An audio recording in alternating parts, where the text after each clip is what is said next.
Welcome to the I Hate Critics movie review podcast. I'm professional film critic and the person who is hated the most, Sean Patrick. With me, of course, is Jeff. I'm only hated by like a certain segment of the population. And they probably don't listen to the show anymore anyway. So. Yeah, I think we've chased them off pretty well. Which is fine by me. Visit us, of course, on our various social medias. We're at CriticsPod on Twitter. I won't call it the other thing. I hate Twitter Critics on my iPhone Facebook, or on my iPad. and so on and so forth. Where you just search "I Hate Critics," you'll find us because nobody else wants that name. Although I have critics. I mean, it's funny, I am a professional film critic, a member of the Critics' Choice Association, and I don't think they're aware that I'm part of a podcast that's called I Hate Critics. I mean, it's the way that you talk about certain writers and critics and the way I look at other people, including you when it comes to stuff. We don't hate critics. It's just, it's funny. So if people think we actually hate critics, then they're the problem. It's them. Yeah, it's all about the attitude that a lot of Americans have about film critics. Yeah. I have been telling people in person about the show, and they're like, oh my God, I love that name. That's cool. Because they identify with it. One of my friends who is involved in the film industry was like, oh, that's hilarious. It was well, good. I'm happy to hear it. All right. We got a lot of movies to talk about. Only one that we both saw. We'll get to that a little later because it's the star of the show. So we'll just get out of the way with I'm going to start with Hundreds of Beavers. Have you heard about this movie? Only from you. And I really wish I had a better job that I could see it in. Hundreds of Beavers is a bizarre and completely hilarious film. It's directed by a guy named Mike Cheslik, who co-wrote the screenplay with his star, Ryland Brickson Cole Tews.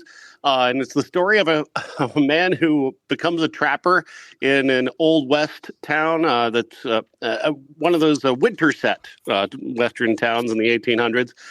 He is beset upon by beavers, but they're not real beavers. They're people in beaver costumes who we are to see as actual beavers. And that it's a furry comedy, essentially. It's very, very funny.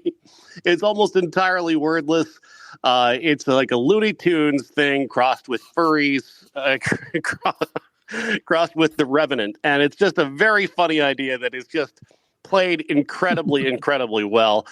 These are some very funny guys who've come up with some very funny gags. Trying to even figure out how to describe the plot of this movie. He needs to gather hundreds of beaver pelts in order to win the heart of the trader's daughter.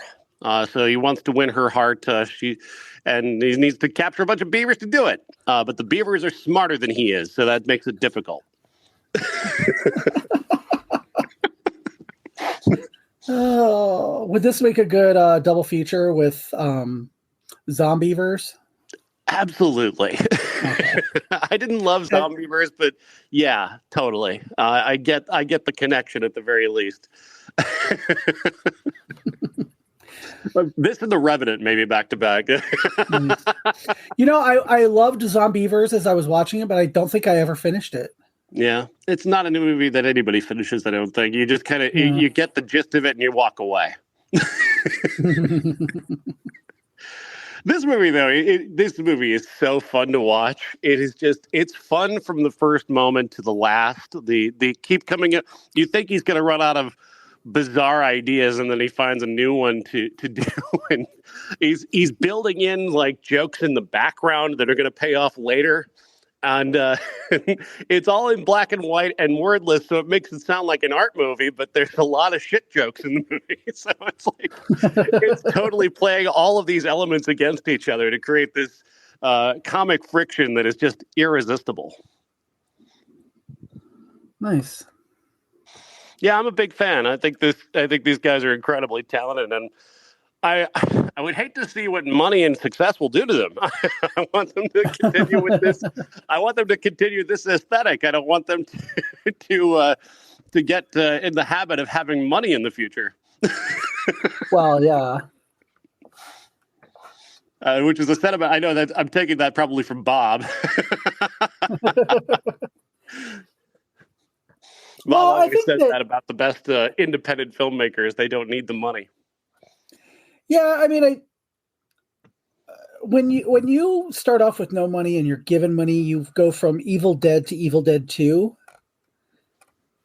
or else you go from I name a bad one. You know what I mean? It's like it just depends on who you are and what you do with it.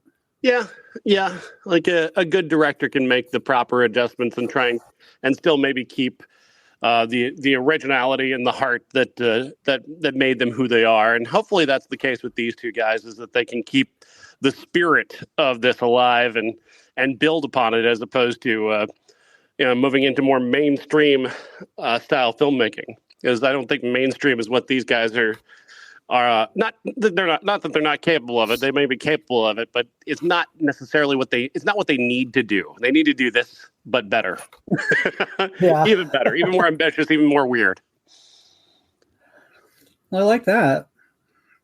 Yeah, make everything weirder. That's That's my life's mantra.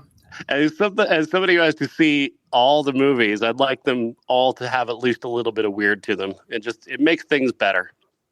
Agreed. Unfortunately, I say that, and then we go into talking about Arcadian, which is an incredibly it's a normcore, post-apocalypse movie, but it's a good one. It takes all the things you know about an apocalypse movie and just does them really, really well, and has Nicolas Cage. The story here is that Nicolas Cage is a guy who's witnessing the fall of humanity. He retreats into the forest. He happens to have two babies. Whether or not they're his babies, we don't know. Has he just rescued two babies? We don't know. We never see the mother. We don't know their backstory. The boys do kind of look alike, but they're clearly not twins, and yet they seem to be either the same age or very close to the same age. So it's interesting. It says a lot about him, though, that he, as just a single individual, would rescue two babies and keep them safe from whatever is happening that's ending the rest of humanity. They managed to stay alive into the into the babies becoming teenagers, and both of them seem to have different tracks of what they want to do in terms of building a future. One child wants to study the monsters that have been attacking and killing people, and of course are now spreading out into their area, into the woods. And the other one wants to meet girls and have sex. And he's got a girl who's at another farm that's not far away from theirs that he can go see on occasion. And that's kind of both of their tracks will define what most of the story is. And Nicolas Cage's character is sort of there to oversee them and then become... Well, he'll get disappeared for a little bit from the plot, but he's got some big moments near the end that really work. And he gets to do his Nicolas Cage thing just a little bit at the end, and it's just the perfect amount of his Nicolas Cage thing that he does. And I really like that. I also like these monsters. They did make the monsters weird. The monsters are strange looking. They've got kind of nebulous powers, but the way they move is very unique. You've not likely seen monsters that move like this. Maybe they might be quite similar to the A Quiet Place monsters, but not so close that you're going, okay, those are the same kind of, it's too much to the same. It's nothing like that. They also are not, they're immune. They're not powered by sound. They have a problem with the sun, so they're kind of vampiric, I guess, but that's pretty much where any kind of similarities in their monsters begin and end right there. So they come at night? They do start coming. Yeah, they do come at night. That's true. And there's certainly, I guess, a similarity to that film. But there's a lot of similarities. But the thing about it is that this movie is very well directed. It's got a good pace, a terrific cast. The young teenagers are terrific. Jaeden Martell and Maxwell Jenkins deliver terrific performances here as two very different teenagers with two very different aims who are going to come together eventually to try and save their land from these monsters. The monsters are learning and evolving and are becoming better at attacking and adjusting to the Earth as their planet. And these guys have to figure out how to stop that. Fun movie. And like I said, it just does what you know of post-apocalypse movies and just does it a little bit better.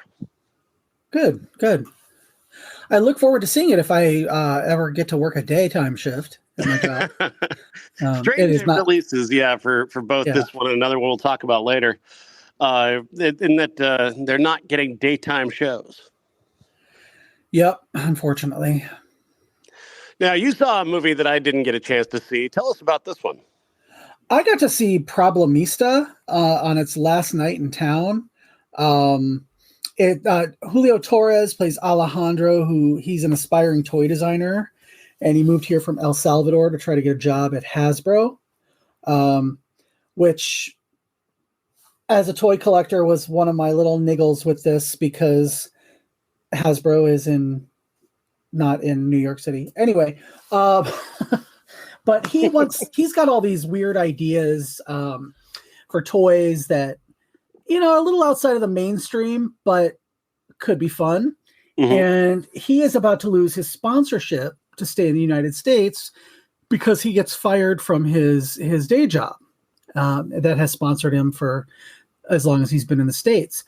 He accidentally, he works at a company that freezes people so that they can come back after whatever is ailing them is cured in the future. Mm-hmm. And Riza plays Bobby, who was an artist who had terminal cancer, so he decided to get frozen. And his partner, Tilda Swinton, as Elizabeth, she is the one who, has made sure that he stays there. And he accidentally, we'll say, unplugs the life support freezer, which doesn't result in him thawing out or anything bad. It's just he was negligent, so he loses his job. And then through a little run-in with Elizabeth, he is trying to get her to sponsor him. And he's resourceful and comes up with a lot of ideas to help her get a show for Bobby so that they can continue to pay for him to be kept frozen. If he does this, she will then sponsor him to stay in the United States. Tilda Swinton is, she's almost like Meryl Streep in The Devil Wears Prada, but she's got that kind of imperiousness about her.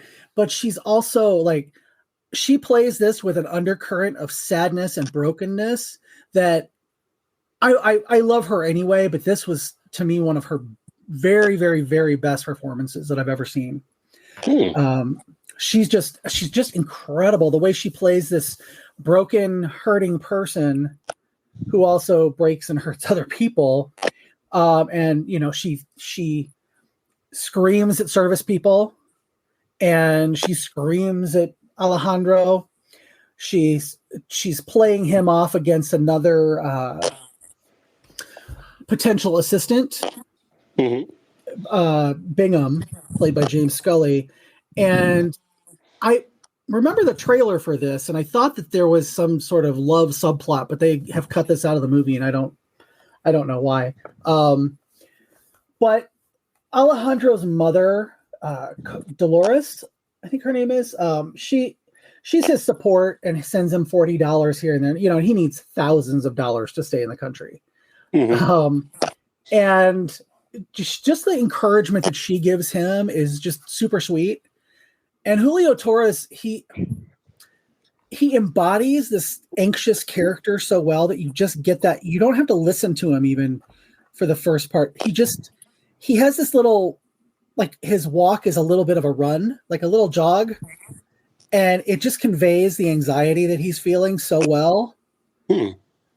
It's really interesting and kind of a surrealist comedy. And when I said I don't gravitate towards comedies, I don't gravitate towards, The Hangover and stuff like that. This is the kind of comedy that I want to see where people are a little like like you said earlier, weird, and it's a little surreal, not necessarily, realism. But yeah, It's an so A24 good. comedy. Maybe that's what it is. Yeah. I mean, there are certain things that are realistic to living in New York, but played with a heightened sense, that kind of add to the surrealism. There is a really, I don't want to necessarily spoil anything, but there's a sequence that is how Alejandro deals with Elizabeth as she's some sort of weird red-eyed demon on his back. And just, have you ever been in a position where you know that you didn't do the work, or you don't know how to do something, but you just kind of lie your way into a job, or how I got on this show. But he does that about this one situation that they're doing, that she has a specific demand, and he's like, oh yeah, absolutely, I totally know it. And then that kind of drives the underlying plot for about a half an hour. And I related to that so well, because Microsoft Teams is the devil. Just fantastic performances. Julio Torres wrote and directed this, and I couldn't tell you if he's like this in real life, because he acts it so well that the angst and anxiety is just, it kind of just oozes off the screen. And he has this face that he always looks like he's a little confused and a little scared, but then he manages to pull off all the stuff in the end. And the end of the movie is not what you expect, but it's the way it just is executed is just phenomenal. I hope everybody gets to see this, especially for Tilda Swinton. I mean, she just looks like a wreck. Her brown roots are showing with her pink hair, and her makeup is always a little sketchy and runny, and she just looks terrible. But you see women like that all the time in New York, who are still, in LA, still kind of have that Baby Jane about them, where they're past their ability to make it, but somehow they've convinced themselves that they aren't, and that they're going to make it. So it sounds like a perfectly Tilda Swinton kind of character. Oh, I mean, you know how I always am about like actresses and how they should be nominated. I would love to see her nominated. She won't. It's not a big enough movie. And she does, no matter what she's doing, she always kind of embodies that little weirdness. She is the purity of acting. I mean, you can't see her act, and you also can't see her as Tilda Swinton. Tilda Swinton doesn't exist, as it would seem. She can do anything. She could play man, woman, alien, animal. She could play it all and make it seem like it's real in front of you, and effortlessly so. It doesn't. That's the problem that she has, is that it never looks like she's doing the most work. Yeah. Well, and even in this movie, when she's screaming at waiters, she's just got this underlying vulnerability that, if you saw a woman like this, you just would call her a Karen and, videotape her doing this. But she kind of transcends that with this vulnerability underneath all of that. It's not, she thinks she's better than everybody else, but she knows deep down that she's not. And there's just something about it that, like, I lost her a lot. I just saw Elizabeth, and the vulnerability and the fact that what's coming, she's going to freak out, but you're kind of wondering, okay, how is she going to redeem it? Is she going to redeem it? So Yeah, just That sounds very cool. like it's in my top 10 so far this year. Oh, very cool. All right. Well, I'll definitely see it by the end of the year. That's for sure. Yeah. All right. The movie people came here to hear us talk about it was, of course, Sting. No, I'm kidding. I'm kidding. It's another A24 movie, actually. It's Civil War. Directed by Alex Garland and starring Kirsten Dunst, Wagner Moura, Kaylee Spaney, and Stephen McKinley Henderson. It's set in a dystopian future America where the country is badly divided to the point of a civil war.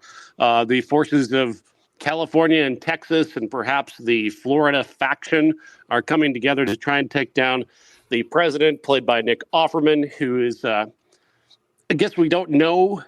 You can't really assume that this is a Trump-like character. I guess you can kind of infer that, but the movie definitely doesn't infer either way. And that's part of the problem that a lot of people have with this movie, Jeff, is that it doesn't take a stand. It's simply taking the perspective of these photojournalists and trying to remain as indifferent to what's caused this and it really leaves you kind of going, is the point of the movie that war is bad? Because war is bad. We know. Like, shooting at each other is not going to help us. It's not going to do us any good, and it's not going to help anyone. That's something we kind of already know. And I hate to reduce it to that because I think Alex Garland is a fucking genius. I mean, the man has created just incredible movie after incredible movie. I stand by the fact that Men is one of the best movies of the year that came out. I think on top of that, his work on Annihilation is insanely incredible. Ex Machina. I think all three of those movies have ended up in my top 10 for the year they came out. This is not going to be in my top 10, and it is certainly a movie I'm going to be thinking about for quite some time because it is it's a very thoughtful movie and it's an incredibly well-made movie. It's a great looking film. The cinematography by Rob Hardy is exceptional. Kirsten Dunst's performance is one of the best of her career. I never want to see the movie again, and I'm not sure what the movie intended to be. I definitely want to see this movie again just to see some of the performances and to see if I'm wrong about a couple problems that I had with it. I'm not one of the people who had a problem with the fact that you're not quite sure what the politics of the movie are. At first I was like, okay, what happened? What drove us to a civil war? Mm-hmm. By the end of the movie, that's not what I was thinking about. I kind of had figured, and people said, that California and Texas would never come together. And Alex Garland, he had a quote. Somebody said, is it just to obfuscate the politics of the movie? And he said, are you saying extremist politics would always remain more important than a president of this sort? That sounds crazy to me. And I feel like in that way, the movie is kind of hopeful about the country in that, and I honestly thought the movie was going to be, set in the future about what's happening now and how it affected us as a country. And in a way it is, but in a way it's just, it's its own universe. And that by the end of the movie, I was like, we just know that Nick Offerman as a president is, he's power hungry and he has walled himself off literally from the rest of the country. He is the kind of person who he reminded me a little bit of the Mandarin in Iron Man 3. That kind of figurehead that's really just a weak person behind him, which I think a lot of, figurehead people like, Trump or Bolsonaro or, any of these leaders, the semi-fascistic leaders, Viktor Orban, I think they're really actually weak, but they want to play the strong man because that's what gets them votes and money and power. And I kind of got that impression from him. Not that he was playing Trump, but that he had made decisions that so many people were, up in arms about, and not. They mentioned something about him being in his third term, as if he might have suspended an election to continue on as president. Mm-hmm. Which is it's a very real concern that we have nowadays, because, you know, obviously Joe Biden has said he's never going to leave office. I'm just kidding. But, you know, I mean, that's something that we as a country are having to deal with on a fairly regular basis. You know, if I hear every day, if Trump comes to power again, he will never leave, and he'll, you know, we'll have a monarchy because he'll install Don Jr. or Ivanka. Although, I don't know, I wouldn't, if I was him, I wouldn't do Ivanka, because she has a couple $1 billion and wouldn't even pay his legal fees. But, you know, I mean, I hear that every day, and I'm like, something like that could lead to the Civil War movie that we were at. You know, that could be Barron Trump for all we know. And I thought that defeated, kind of flat tone that Kirsten Dunst had throughout the entire movie was just like a lot of people are now, that just I don't want to do politics anymore because it's just, everything is so much. And I completely get that. I've unfollowed a lot of stuff recently just to see if it would improve my mood. It didn't. I'm just old and but I get that, you know, that she's just kind of tired, and you know, she's there because that's all she knows is how to do this, how to be a war photographer. Right. And I don't think she feels one way or the other about it, even though that, you know, their goal is to get a picture of the president surrendering and Wagner Moura's character, Joel, he wants to get a quote, you know, before the president is led away or killed or whatever they're going to do to deal with him. So I think that her kind of apathy towards Jessie, played by Kaylee Spaney, who I did not recognize for the life of me, because I think I've only seen her in Priscilla. But, you know, that her kind of apathy and like, oh, Jesus, what are we doing to this poor child, kind of semi-protectiveness. That's how I think a lot of people feel about politics in general today. So. Yeah, there's almost the thing like, you're stop forcing me to try to care, kid. Yeah. And that type of resignation that she has is part of that performance, and it's an interesting part of that performance. I heard a critic trying to argue that what happens to Kirsten Dunst late in the movie isn't motivated enough, and I don't necessarily agree with that. I think the whole point of her character is her being dragged into giving a damn again until she finally does give a damn, and then what happens.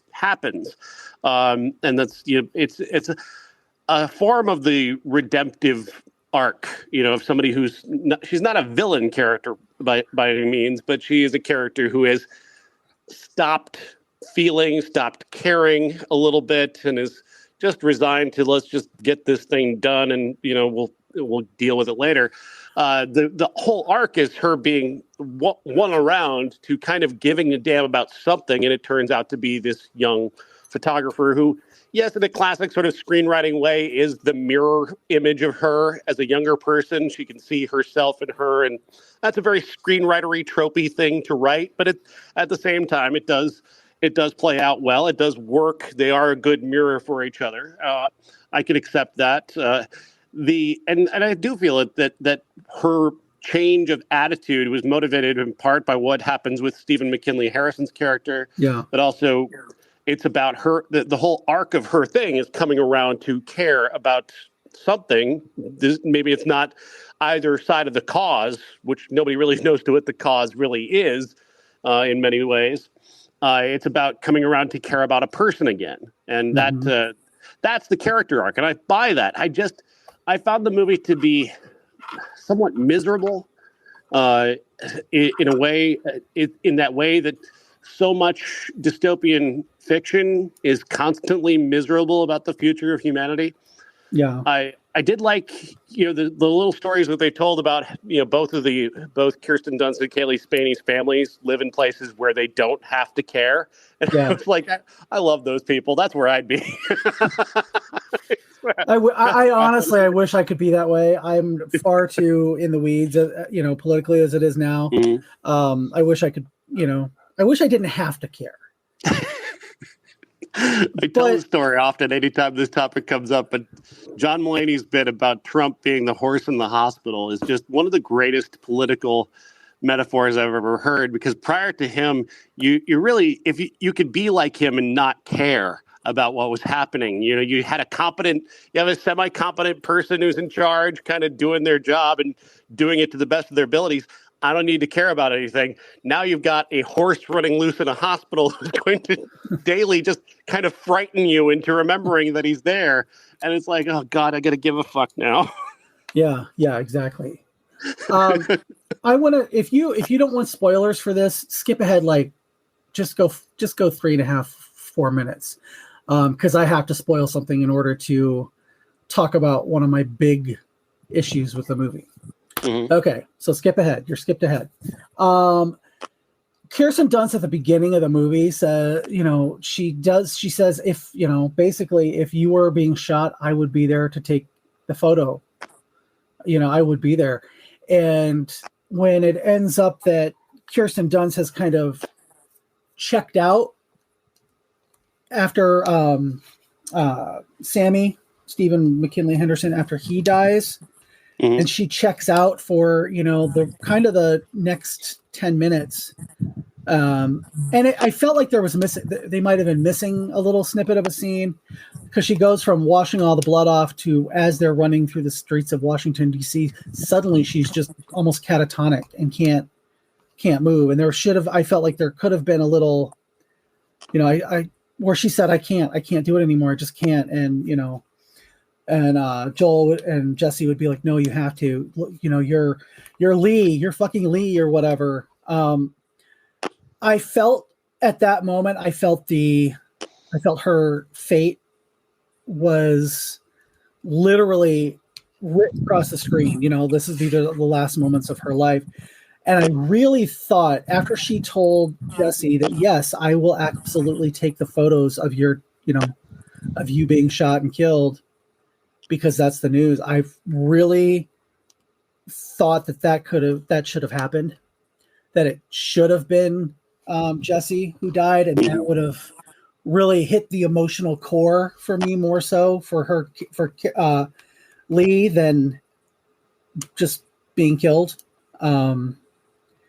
Because she finally had something she cared about. And as much as I don't want to watch Kirsten Dunst cry, because I love her, I wanted that emotional, that was the emotional toll that got her to the president and, to do this for Jesse.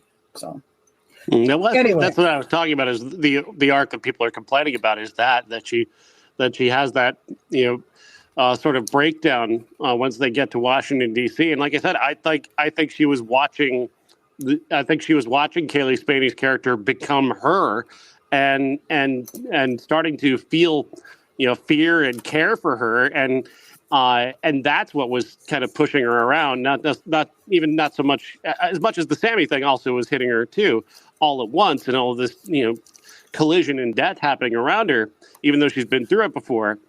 She's got things that she gives a damn about now, and I felt that was earned. I felt those moments actually were relatively well earned for her to have that moment, and then of course for her fate to be sealed soon after that. I thought that was the full completion of that arc.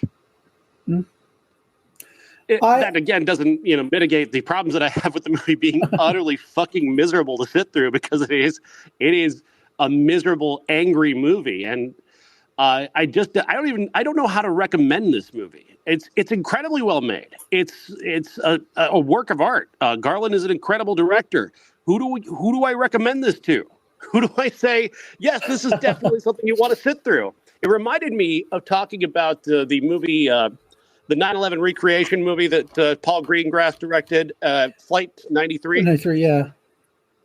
I saw that movie before it came out. I saw it at a critic screening, and we're all just kind of floored by this, picture perfect recreation of what was happening in the flight control on the day that 9/11 happened. And then I go to the theater that day to see something else, and I'm watching people lined up with popcorn and pop to watch a perfect recreation of September 11th 4 years later, and it's just the dissonance in my head just can't make any sense of how you eat popcorn and watch a perfect recreation of September 11th happen in front of you.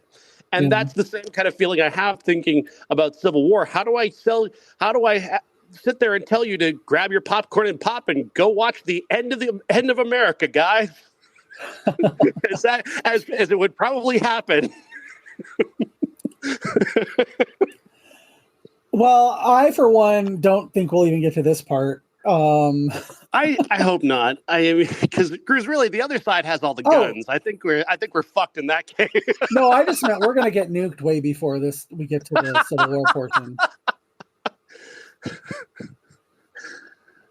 Yeah. Also, some of the discourse around it has changed from, this movie doesn't have enough politics in it, to Jesse Plemons is the embodiment of fascism in America, which, yeah. And oh my God, Wagner Moura is who Pedro Pascal, everybody thinks Pedro Pascal looks like. And I'm like, which Wagner Moura, the one from here or the one from Narcos where he played Pablo Escobar and was all fat and shit? And they were like, oh, that's not him. And I'm like, girl, look it up. Oh, yeah, I saw a horrible meme. Somebody said the Pedro Pascal you have at home. Yeah. Which is just like, no, that's not, that's just it's kind of vaguely racist, honestly. Yeah. I enjoy this movie. I think if you're into politics, if you're,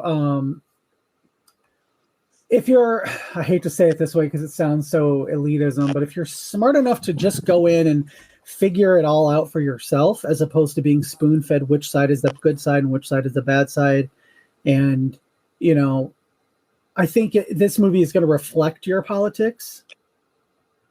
The scene with Jesse Plemons where he's like, "What kind of American are you?" Mm-hmm. Man, does that was triggering in so many ways. But I think the thesis statement scene though is actually the one where they're arriving at a place and they see they've got a gunman on the ground who is firing at a house, mm-hmm. at a house that has a sniper inside. And Wagner Moura is continuously asking these two guys, one's a spotter, one's a shooter, which side are you on? Are you from the Texas California alliance? Are you with the Western Front or with the White House? What are you? And they're like, he's shooting at us, and we're shooting at him. Yeah, and we're trying to stop him from shooting at us. And that, to me, I think is the thesis statement of the movie: is that people are shooting at each other, and if you shoot at me, I shoot back. Is the real thing that Garland is getting at, is that ideology goes out the window when both sides have guns. Yep. By the way, that gunman who said that was Jin Ha from the show Devs. Have you ever seen that? No, I haven't. It's really good. It's got it. It has everybody from the cast. Nick Offerman's in it. Jin Ha's in it. Kaylee Spaney's in it. Stephen McKinley Henderson. So many people from Civil War. It was directed and created by Alex Garland, so definitely well worth seeing. But yeah, that scene is like, that's what we will be reduced to if we do make it another couple generations into a Civil War like this. Mm-hmm. I can find middle ground with just about anybody. I do laugh at people who think that somebody is, the second coming, and they don't think they're in a cult. Which I wish we could just get to the part of the cult where they go to Guyana and start mixing up the Flavor Aid, but that's just me being an intolerant lefty. Yeah. But I have one thing where I will not try and understand your hatreds. Like Yes, yes, if you hate gay people, if you hate black people, that's a divide that we're not going to cross. Like I'm exactly. never going to reach a place where I can sit in a room with you and have a pleasant conversation. That's just not going to happen because Yeah, those are people who are threatening my friends and my family. And exactly. that to me, there's no common ground there. And the way that people have tried to pull that into the conversation of, well, why can't we have a simple disagreement? No, we're not going to disagree over whether or not my cousin gets to live or not. Like Well, we're not going to compromise on that. well, that's the James Baldwin quote. We can disagree and still love each other unless your disagreement is rooted in my oppression and denial of my humanity and right to exist. Yeah, that's the perfectly succinct way to put that. Yeah, I mean that's how I look at it. I've worked with some people over the last few years since I moved back here to Iowa that would literally be the guys, the soldiers or whatever, standing there asking, "What kind of an American are you?" And I'm, like I'm an American, so. You can't reason with the Jesse Plemons character. You can't sit in a room with that character and have a pleasant conversation. Mm-hmm. Like that's just not. There's no common ground there. We both disagree. We both agree that the tax policy is wrong. This doesn't matter. He wants to kill people. He wants people I care about to not exist. That's not something we can have a conversation about. Well, and if either one of the characters that he kills, Nelson Lee played one of them, and Evan Lai, the other, if either one of them had said, "Oh, I'm from Florida," or wherever Wagner Mora said he was from, he would have still killed him because they're not white. Yeah. He wouldn't. I don't believe you. Well, show me your ID. And they could whatever. It just he was that guy who you cannot be reasoned with. You cannot look different than he does or act different or speak different. And I think that's part of the divide in this movie is, who's the real American? What makes somebody a real American? What makes somebody, on the right side? Mm-hmm. So. All right, so I think we both appreciate Civil War. You more than me. You recommend it. I don't know how to recommend this experience to anybody, other than to say if you like a great work of art, it is a great work of art. It's an incredibly well directed film. It's just not one that I ever want to experience again. Fair enough. All right, let's talk about giant spiders. Or in the case, at least that's the case in Sting, not so much in the other movie, but Sting is about an alien spider, actually. It's an alien spider crashes through the window of a Brooklyn apartment building and begins to build itself up. It's taken in by a young girl who happens to be a big fan of spiders. She's a comic book artist, and she takes inspiration from a relatively large spider that she finds that she calls Sting. This is Elila Brown, the star, and she puts Sting in a jar and begins feeding him other bugs, and he gets bigger, and the bigger he gets, the more hungry he gets, and eventually he'll move on to human victims, and eventually he'll turn on his owner at a certain point. And just everything that the big giant spider movie promises. The spider movie gore, webs, grossness. If you have a problem with spiders, you're going to have a problem with this movie because the spider is big and gross and nasty and mean and kills people. And it's fun to watch. I had a good time with this movie. This movie's got a great dark sense of humor to it. It's got a good pace. Elila Brown is a wonderful young actress, and she's joined by Ryan Corr, who plays her stepdad. They have a lovely little stepdad-stepdaughter dynamic going on. At once, he's he works with her on her comic book, but at the same time, he's also trying to establish himself as a father figure. That doesn't get too much attention because this is still a giant spider horror movie. but it gets enough attention to humanize both of these characters to where you really care about them and want them to survive the giant alien spider that's trying to kill them. I really enjoyed this movie a lot. I recommend it highly, especially to horror film fans, to monster movie fans. This is a terrific piece of B movie pulp. It's phenomenal. Oh, now I'm really mad. I know, you should really see this when you get a chance. It's fun. It's a fun movie. It's not a great movie. It's not a particularly outstanding, well-made movie. It's just a really good monster movie. It is what it is. It knows what it is, and it sets out to accomplish being a giant alien spider movie. Good. So it's not Kingdom of the Spiders. Whereas Kingdom of the Spiders is our classic this week, starring William Shatner. I wanted to just talk about spider movies, I wanted to talk about it, and I've already done, for me, I've done Arachnophobia. It's good enough. I don't need to ever see Arachnophobia again. I wrote it up for the book. I talked about it last year for a while, and that one is probably, is that the most well-known spider-based horror movie?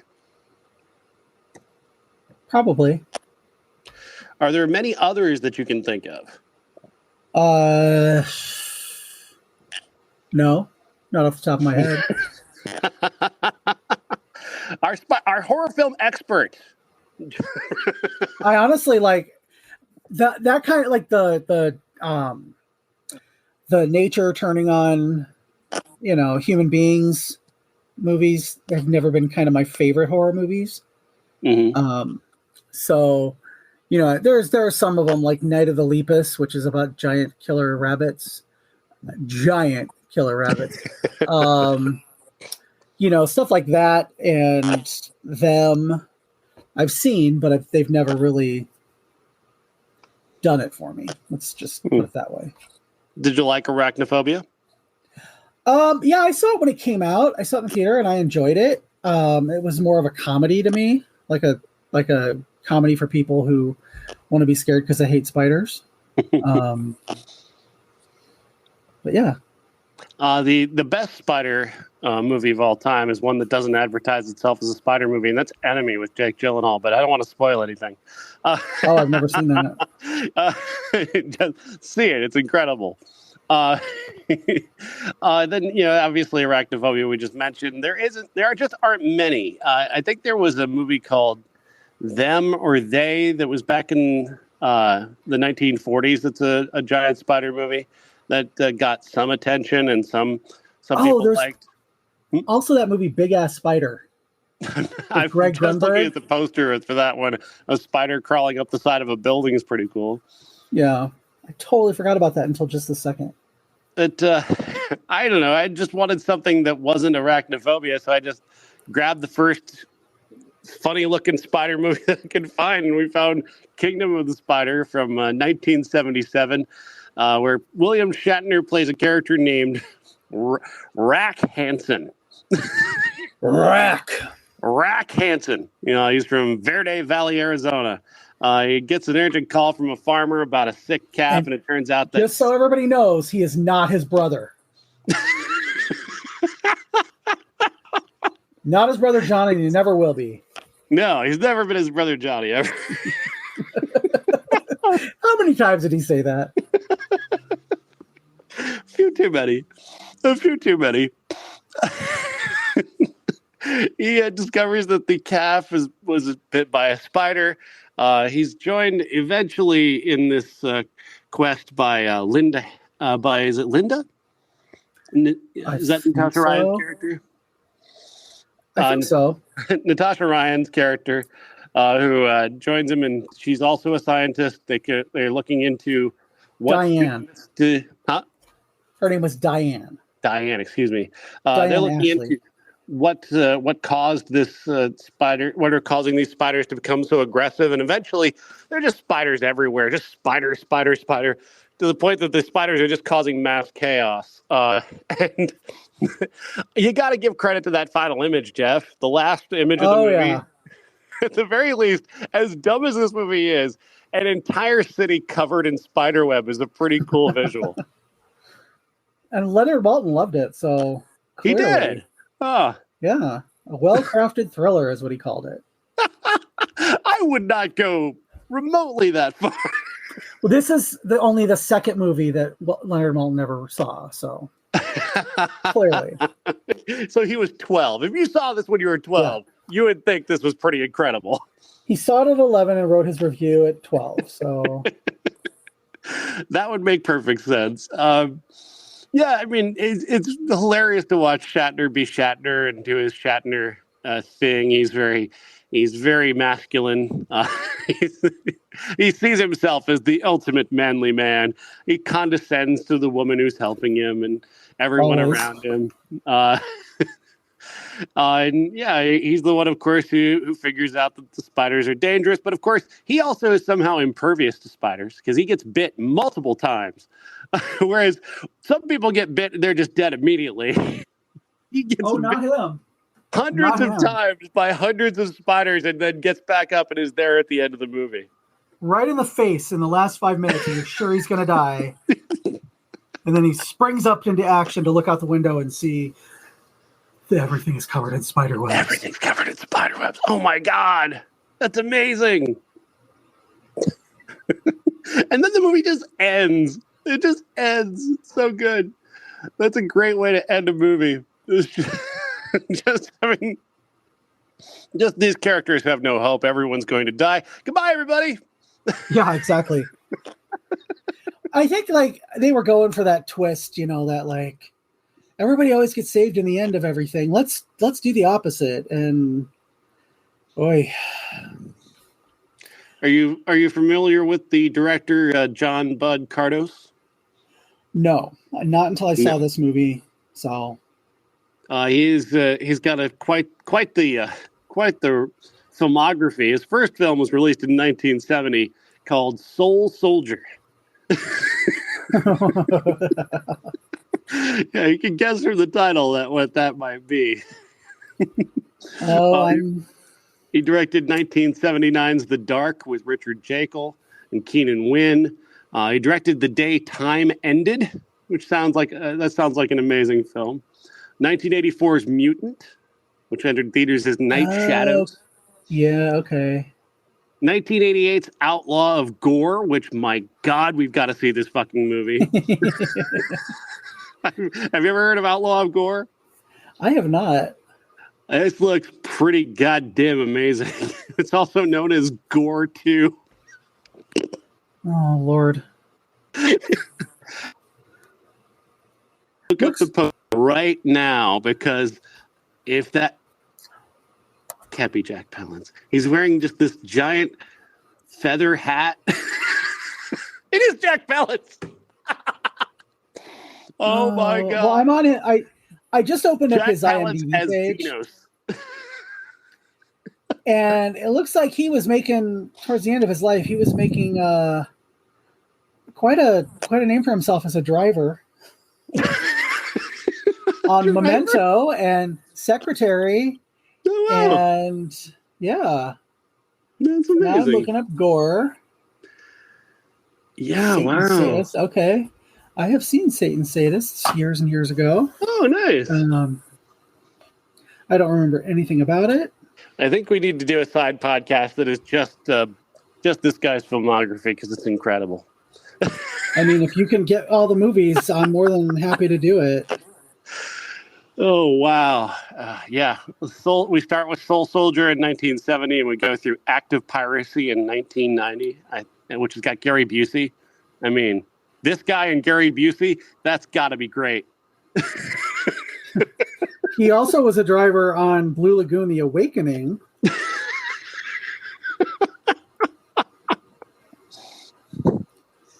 Oh, yeah, he was in the transportation department for a lot of well-known movies, actually. He was the bomb driver in Phantoms. In Phantoms with Ben Affleck? He was one of the drivers, yeah. What the fuck? Wow. So he went from directing this movie to driving on set. I mean, you have seen this movie. Yeah. What an odd and unusual and brilliant career trajectory. Yeah, Lord. I love that for him. Oh, God. That poster for Gore. Outlaw of Gore. It is, it's something, isn't it?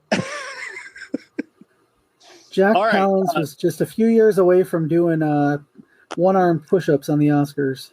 Yeah, no kidding. And he was in Outlaw of Gore. Gore And 2. some of these pictures look like they're taken from the set of Dark Shadows. If we get 2 new Patreon subscribers, we will do the entire filmography of Bud Cardos. How about that? Bud Cardos' entire filmography as a director? As a director, only as a director. We will do his filmography as a director if we get 2 new patrons. All right? Sounds good to me. All right, let's do some flick chart very quickly here. Wizard of Oz or Shooter? Wizard of Oz. Wizard of Oz, easily, no question. Love the Wizard of Oz. Man on Fire or The Crush? Good fucking Christ. You pick, Jeff, because I hate both these movies. Yeah, okay, Man on Fire because it has Dakota in it. Man on Fire because it isn't about, because it's not necessarily, it's only tangentially about child rape. Just a little bit. Ooh, here's a good one. There's 2 very different, very good movies here. Sicario or Dazed and Confused? Oh, I actually like both of those. I'm going to pick Dazed and Confused. Yeah, I'll go there too. But Sicario is really good. Yeah, but it doesn't have Parker Posey in it. Eric. Papillon with Charlie Hunnam or The Terminal with Tom Hanks? Good fucking Christ. What are you trying to do to me here, Flick Chart? Fishing with Gandhi. I think both these movies are they're miserably long and not very good. Tom Hanks is a really nice guy. I'm picking The Terminal. Yeah, okay. Even though I think that movie's bad. Fried Green Tomatoes or Star Wars Episode 2 Attack of the Clones? Episode 2 Attack of the Clones is my least favorite Star Wars movie. So I'm going to pick Fried Green Tomatoes. Interesting. I'll go there as well. I just saw it recently for the first time, so I've never seen it. Quite an emotional film. Yes. Are you going to get your Phantom Menace popcorn tin? If I have any money whatsoever, my hours got cut in half, so I can barely afford to go to the movies, much less a popcorn tin. So yeah, 25th anniversary of the Phantom Menace this year. Yep, I'm gonna try to. I'm using my monthly free ticket to see it. So, yeah, although my birthday is in less than 2 weeks, we'll have to see Phantom Menace back as a classic, perhaps. Okay. Let's see. Fantastic Beasts or Rocky 3? Rocky 3. Fuck. By a lot. Ugh. I hate Fantastic Beasts in every single way. Everything about it is unappealing. Eddie Redmayne looks like if Julianne Moore had a gender reassignment surgery when she was 20. J.K. Rowling, fuck her. Yeah. Fuck the fact that they fire one of the people but don't fire the other from the same studio for doing pretty much the same thing to each other. How cursed is that franchise to have both Johnny Depp and Ezra Miller and J.K. Rowling? Like, it's the most cursed franchise in the world. Well, and honestly, okay. Yes, Johnny Depp probably abused the shit out of Amber Heard, but Amber Heard also did all the same shitty things to him. Why did he get fired and she didn't? I don't know. She's getting it pretty hard right now, I would say. Well, yeah, but I'm just like, she wasn't cut out of Aquaman, too. They would have if they could have. Yeah, they could have got away with it. They would have. They sacrificed much of that movie's plot to make sure she wasn't there as much as she needed to be. They should have just recast her, honestly. Yeah. They should have recast her with Mads Mikkelsen. Oh, Aliens or Pretty in Pink? Alien. Pretty in Pink. Really? Oh yeah. I'm not a big fan of the Aliens franchise. I don't find it that appealing. I loved Pretty in Pink when I saw it when I was 13. Mm-hmm. But now I just see that dress and it turns the whole movie on its head for me. Aliens wins, unfortunately, but yeah, I bought into the whole Ripley hype, and then we did a big watch along with Josh. It's one of Josh's favorites of all time, and we're watching it, and both Bob and I are just kind of having this moment of like, she's not actually that impressive of a character. A lot of shit is just sort of happening, and she's reacting to it. She doesn't exactly drive the plot as this badass action hero. She kind of spends the first movie hiding and the next movie reacting. Well, in her defense, in the first one, she's the only one who was following protocol. Yeah. And what did there was that meme that went around for a while. My wife and I watched Alien, and she said, "Yep, once again they don't listen to the smart woman, and everybody dies." Mm-hmm. So there's that.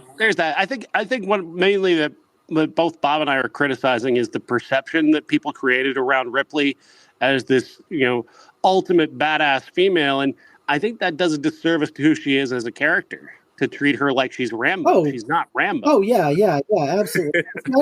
I don't see her as a Rambo character. I see her as a mother, because that's what it was mother against mother in actually both movies. Because she was a mother, you didn't know that about her until the second movie, but she was a mother and she was fighting Mother, the onboard AI, and then in the second one, she was a mother who had lost her daughter. And then gained another one fighting another mother who is defending her hive. So I never saw her as Rambo. I just saw her as a pissed off mom. But the pop culture impression of her is wrong. I know what you're saying. I'm just bringing it all right. We're going to end on this one. This is the most controversial decision you'll ever make in your life, Jeff. Look Who's Talking Now or Flushed Away. Does Flushed Away have Kirstie Alley in it? No. Then it's Flushed Away. I wish we could flush Look Who's Talking franchise. All right, Jeff, thank you. Have a good one.